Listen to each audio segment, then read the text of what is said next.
Are you someone who is challenged by time? If so, you're not alone. And there's nothing wrong with you. There's nothing wrong with us, I should say.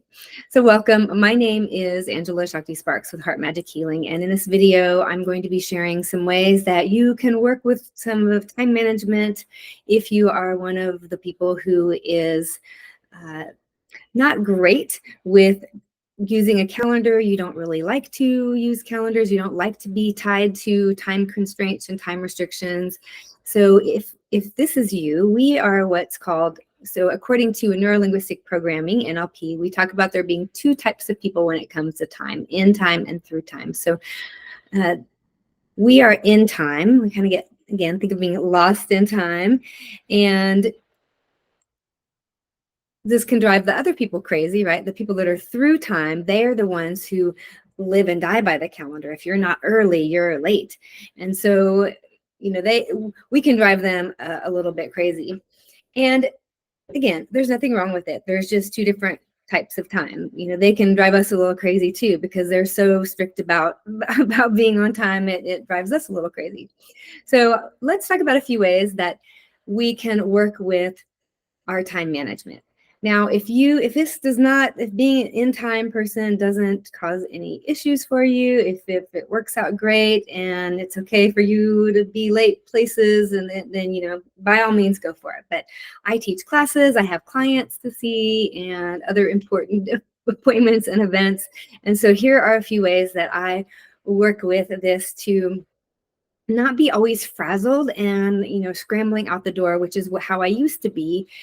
So I have a couple of things that I put in place that has really helped me be on time more and not be so frazzled and scrambled either. So one thing I'll do is set clocks in the house a couple minutes fast and do them at different times. So this one maybe 2 minutes, this one 3 minutes, and that helps a little bit. But really, one of the biggest things that I do that has helped is I tell myself, if I need to leave at 9:15, for example, that's like the latest that I can leave is 9:15 to be on time. I will tell myself I need to leave at 9 o'clock. And so 9 o'clock is the focus. I set my alarms to give myself enough time to where leaving at 9 works. I know about how long it takes me to get ready and do the things I want to do. And so I set the alarms and I plan on focusing on that 9 o'clock leaving time. And then inevitably, I see 9 o'clock come and I'm like, oh, okay, I better get out the door. And then there's always those last minute things, right, that we need to grab. I got to grab my water bottle. Oh, do I need my laptop? Did I grab the laptop?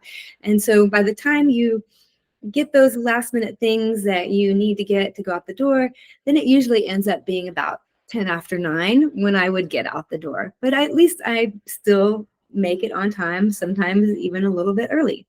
So I invite you to work with this practice. Another thing that I have to do is, because I don't like having to live by my calendar. I don't. And so it's a struggle for me, I will admit.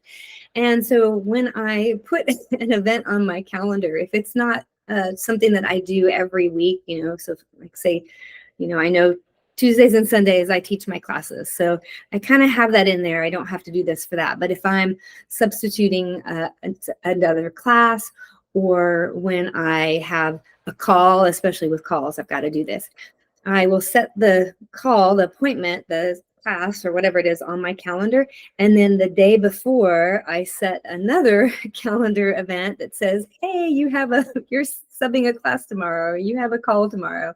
And then just remembering to at least look at our calendar once a day. If you're like me, it may be a struggle also, but that's the other thing is like, oh, then I got to remember to look at my calendar. So I still don't have a great solution for that one, other than just trying to remember it. But I have found that these other practices really help me not miss appointments and be on time more often. So hopefully that will help you. Please like and subscribe to our channel. We also have a community on Circle, and all of those links are below. So we'd love to connect more and just we elevate and expand together. So thanks for watching, and much love and light.